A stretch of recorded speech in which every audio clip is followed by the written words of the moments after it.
Bonjour à toutes et à tous. Depuis 2017, le handicap est priorité du quinquennat. Et c'est dans le cadre de ce projet de société inclusive, que l'enseignement supérieur prend une place particulière. Parce que c'est un âge de transition entre l'adolescence et l'âge adulte, où beaucoup se joue pour l'autonomie des personnes, et parce que c'est une voie d'accès privilégiée à la vie professionnelle qui est un facteur de clé d'émancipation. Les enfants de la loi de 2005 sont aujourd'hui des étudiants, et je m'en réjouis.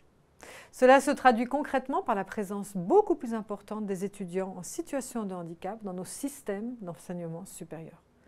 Ce sont près de 43 000 étudiants en situation de handicap qui ont fait leur rentrée en 2021, alors qu'ils étaient 39 000 en 2019, moins de 8 000 en 2005.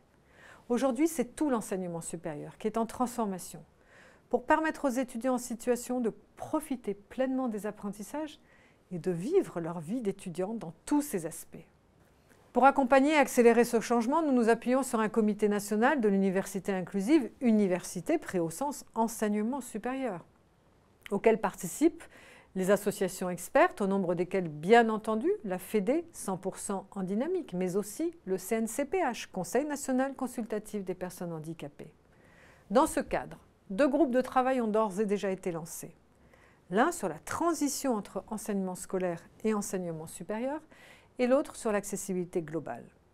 L'enjeu est de travailler non seulement sur l'accessibilité pédagogique, celle des contenus d'enseignement, mais également sur l'accessibilité à la vie étudiante dans son ensemble, culturelle, sportive, sociale, logement.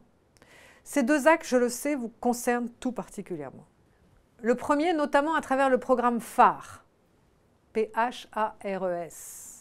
Tutorat étudiant, collectif d'élèves handicapés que votre association déploie nationalement conformément à une convention cadre signée, et je m'en rappelle, pour la première fois en 2011 avec le ministère de l'Éducation nationale.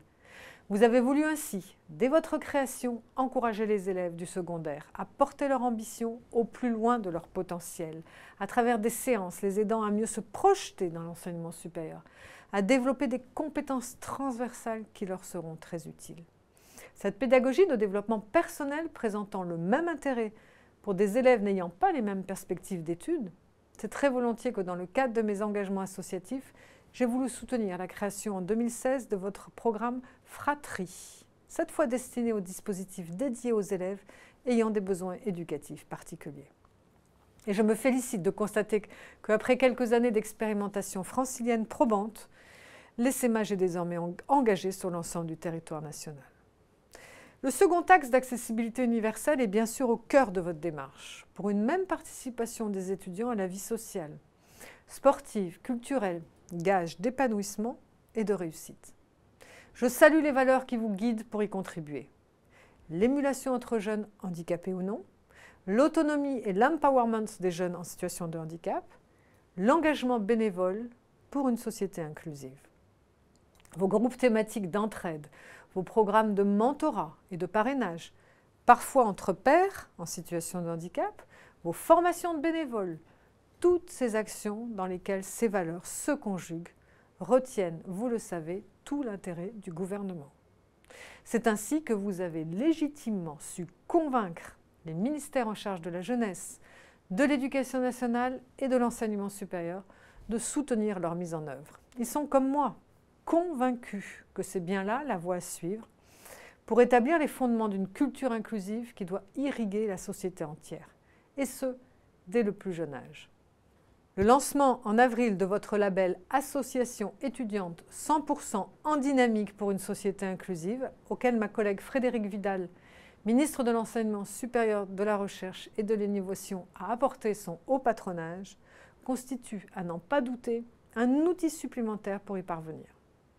Et je ne doute pas que votre organisation pionnière continuera à être force de proposition tout en étoffant sa palette d'activités de nouveaux projets inspirants en phase avec votre génération. Je tiens à vous assurer que cette belle mobilisation qui est la vôtre fait écho à celle du gouvernement. Ainsi, ces derniers mois, de nombreuses avancées ont été accomplies. Tout d'abord, la plateforme Parcoursup a été améliorée pour prendre pleinement en compte les enjeux du handicap. Cette plateforme est accessible et une foire aux questions dédiée aux étudiants en situation de handicap a été construite. Par ailleurs, La demande de portabilité des aménagements est désormais inscrite dans la fiche de liaison pour l'année 2021. C'est une avancée importante dans la logique de continuité des parcours que nous promouvons, le sac à dos, comme je le dis souvent, des aménagements qui accompagnent l'étudiant tout au long de son parcours.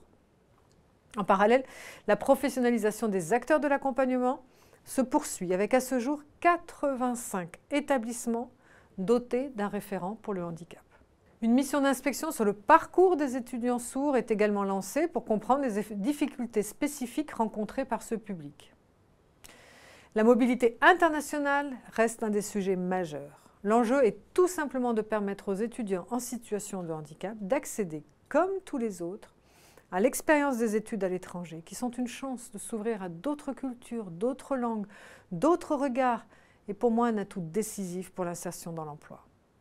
À l'approche de la présidence française de l'Union européenne, qui débutera en 2022, nous avons confié avec Jean-Yves Le Drian, Frédéric Vidal et Sébastien Lecornu une mission à la conférence des grandes écoles pour passer en revue les freins à la mobilité internationale pour les étudiants en situation de handicap.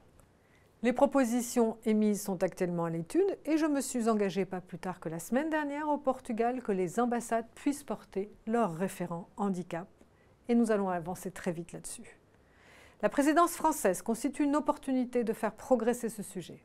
La liberté de circulation des personnes est une des valeurs fondatrices de l'Union européenne depuis ses débuts et le programme Erasmus+ est un des grands acquis de la construction européenne pour la jeunesse étudiante.